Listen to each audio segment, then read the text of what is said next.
right, so now we're back. Got myself a little bendy foam stick so I don't hurt Joel for this one. So like I said, your main target is going to be the hand, because if he doesn't hold on to the weapon, it increases your chances of getting out of the situation. All right, so strike comes in, you're aiming for that hand, you're aiming for that wrist. All right, now if this was a real hard object like the stick I was using, or an actual metal baton, going on that wrist bone right here, it's just gonna make him drop it. All right, if he still manages to hold on, then you either didn't hit hard enough, or he's on PCP, or some other scenario. But that's okay, because it's definitely gonna stun him. If you don't believe me, I want you to take a hard object like a stick or something and just whack yourself on the wrist and tell me if you don't feel like a slight shock. All right.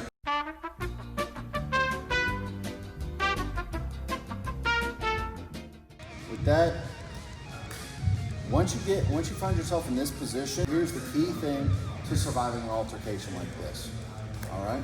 So if he comes in, bye. As weird as that may have seemed, it's a key aspect to any self-defense scenario. The best way to defend yourself is to not be in the situation to begin with, and to get out of it as soon as possible. If you can get out of the violent encounter, then do it. It minimizes risk to you.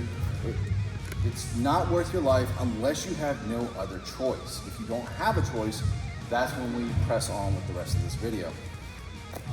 All right, so with that being said, this is gonna fall into the use of force curriculum. All right, now when it comes to baton usage, particularly in military or law enforcement, they have strike zones. All right, 3 different strike zones: green, yellow, and red. Red denotes lethal force. All right, for those of you who don't know what lethal force is defined as, it means that you are conducting any type of strike that can result in serious injury, debilitation, or death. So for those of you in law enforcement or security or something like that, it's a very big no-no unless it's an extreme dire circumstance, in which case you got to be very good at articulating your actions as to why you do that. Those zones include the sternum, the head, and in most cases, the groin. So yellow zones, they'll call severe injury, but not debilitating. The pain and the injury is temporary. Red zone, it's more permanent. And then the green zones are temporary pain that won't cause debilitation, life-threatening injury, or anything like that. So in this instance, if he attacks, this will be considered a green zone, maybe a yellow zone, depending on department policy, the state you're in, and their aspect of self-defense laws, or anything like that. All right, so that's what this would qualify as. Another thing that you can do is comes in, you got your checkpoints. So say if you hit this, and you check, then you just drop it down right onto that arm, onto the forearm, onto the wrist, and then from there you can also go to the common peroneal nerve that runs right along the thigh right here, so right above the knee, right there. All right, that typically will drop most opponents just because of how the nerve works right there. If you ever got on a Charlie horse, that's what's causing it, is that nerve has just taken a blow. All right. Another aspect is you hit it, step off, and then you bring this around. All right. All right, so as you can see, I got this wrapped around and locked in onto my arm right here. Now, even if his grip is tight, go ahead. So you can see the tightening of his muscles, and he's got a good grip. Now with this, the weakest part of any grip is going to be right here where your fingers meet the palm. As such, even if he grips tightly, the stick will come right out with a simple rolling motion.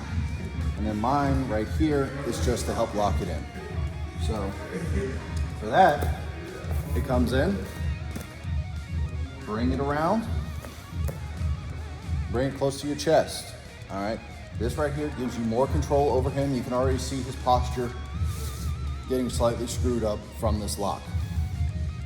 Take the butt end right down here, up with this one, down with this one.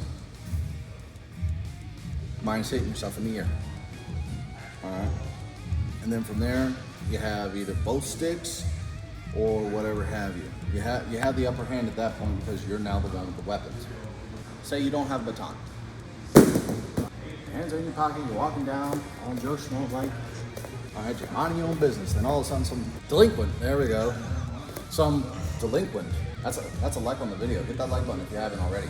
Shank it, okay?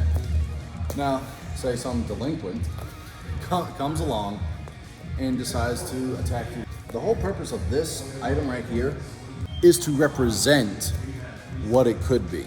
All right, it's not necessarily always a baton. It could be a dowel rod. It could be a wrench. It could be a lead pipe. So it can represent any type of object. It could even be a sword, which is a very common use that we use in the Filipino martial arts, is using a stick to represent a blade. So these aspects will work for this, okay? So with that being said, say you find yourself in an altercation, the guy ambushes you, and he decides to swing, all right? Same motions, you're going to hit that hand and step offline, all right? Bring this other hand up and get it further out. And then you can push, all right? Now, at speed, here we come at me, it'll look something like this.